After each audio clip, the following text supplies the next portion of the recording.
எழுந்து விழுந்திருச்சு விட்டு சேவல் கூடிச்சு எழுந்து நீ வர எழு கூதடியேலோ எலேலோ கூறப்படுவோம் மாட்டு வண்டியில் எலேலோ கூறப்படுவோம் மாட்டு வண்டியில்.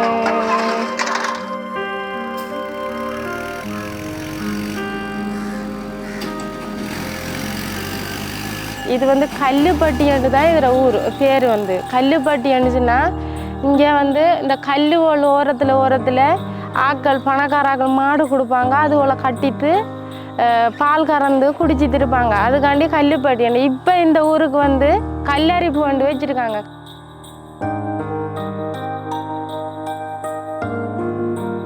இது ஆதிவாசி குடும்பங்கள் எல்லாம் ஆதிவாசியில் கொஞ்சம் கொஞ்சம் கலப்பு இருந்தாலும் ஆனால் ஆதிவாசி ஃபுல்லாக.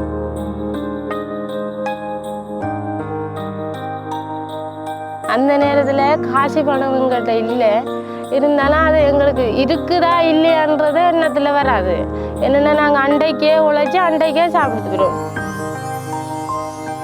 காரையிலையும் காரக்காயும் தான் சாப்பாடு. தயிரை உரைக்கிற அதை அவிக்கிற அதுக்குள்ள ஒரு காரக்காயும் காரையிலையும் தயிரையும் ஊற்றினா சாப்பிடும்.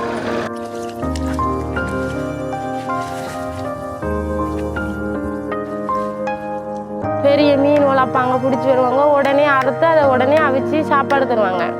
அப்போ அதனால் எங்களுக்கு அந்த காசு எங்களுக்கு தேவைன்ற ஒரு இது இல்லாமல் இருந்தது. கஷ்டம் என்னன்றதே தெரியாது. பால் போல் அது போல் இதுவெல்லாம் சோழன் போல் அதெல்லாம் செய்து தருவாங்க. அதெல்லாம் எங்களுக்கு பெருசு மாதிரி ஆயிடுது. இந்த நாளையிலான் சோறு கறி அந்த நாளில் அப்படி பசுமையும் பண்டி எண்ணெயும் இதுதான் சாப்பாடு. அந்த பிளம் தான் இப்போ இவ்வளோ காலத்துக்கு இன்னொன்று பிடிக்குது எனக்கு.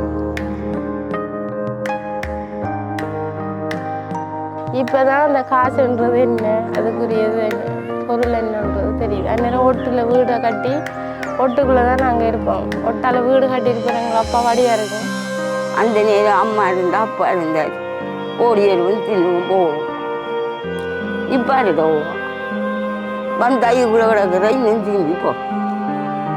இதுதான் இந்த வாழ்க்கை. பெத்த பிள்ளை ரெண்டு இருக்குதான் கொண்டு வந்துடுறாங்க.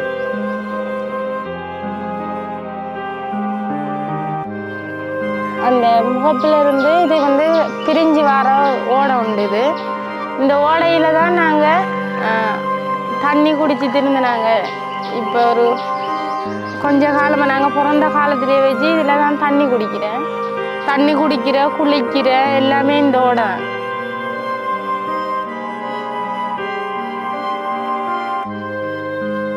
தண்ணியே எங்களுக்கு ஒவ்வொரு வீட்டுக்கும் ஒவ்வொரு பைப் லைன் தர மாதிரி தரணும். மற்றது டொய்லெட்டு வீடு அது எங்களுக்கு முக்கியம்.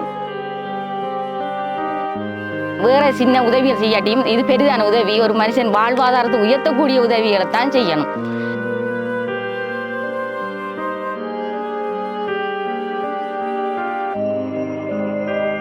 அதில் ஒரு கிணறுன்றதுக்கு உடைச்சவங்க பெக்கோ விட்டு தள்ளினவங்க முழுக்க கல் தான் வந்துச்சு. இப்படி கல் உடைச்சாங்க. அப்போ சொன்னாங்க அந்த பெக்கோவால் உடைக்கிறது கஷ்டமாகலாண்டு பிறகு அந்த என்ன மிஷின் கொண்டு வந்து உடைச்சி தண்ணி எடுத்தாங்க. எடுக்கும்போது நல்ல தண்ணி தான் வந்துச்சு. அப்புறம் 2 நாளையில் பார்த்தா தண்ணி வருது, ஒரு நல்ல சுத்தமான தண்ணி தான் வருது. சோறாக்கி பார்த்தோம், அதில் சோறு தனி மஞ்சள் கலரில் இருக்குது.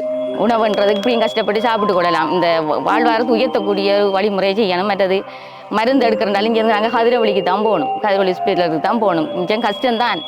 போக்குவரத்து வளர்த்துருந்தா அவ்வளோ தூரம் போகிறோண்டாலும் கஷ்டம். தேன் வெட்ட போனால் கோடாலியோட போனால் மரத்தை வெட்டாட்டியும் எங்கடாக்கள் கூடிய மரத்தை வெட்ட மாட்டாங்க. ஓட்டை இருந்தால் கையை போட்டு தேனை எடுத்துகிட்டு வருவாங்க. அப்போ இந்த கோடாலியை கையில் கொண்டு போகிற நேரம் அவங்க நினைப்பாங்க என்னன்னு சொன்னால் நாங்கள் மரத்தை வெட்டி தான் எடுக்கிறோம். நாங்கள் சொல்லுவோம் நாங்கள் பரம்பரையாக இருந்து ஆதிவாசி தான். நாங்கள் அதை விட்டு மாறவே மாட்டோம். இன்ன வரைக்கும் ஆதிவாசின்னு சொல்லி அத்தாச்சனை கேட்டு இன்ன வரைக்கும் டிஎஸ்எஃப் ஓடித்தான் தெரியும். ஒரு தடவை எங்களை முன்னேற்றிட்டா மறு தடவை நாங்கள் கேட்க மாட்டோம். நாங்களாவே முன்னேறிட்டு போயிடுவோம். அதுதான் எங்களுக்கு தேவை. படிப்பு கொஞ்சம் குறைவு எல்லாருக்கும் பெற்றோருக்கு. ஆனால் இருக்கிற பிள்ளையாவது வளரணும். அதான் எங்களை பொறுத்த வரைக்கும் அது வளரணும். 4 பேருக்கு முன்னுக்கு அதுகளை போய் நல்ல பிள்ளைகளாக நிற்கணும்ன்றதான் என் அபிப்பிராயம்.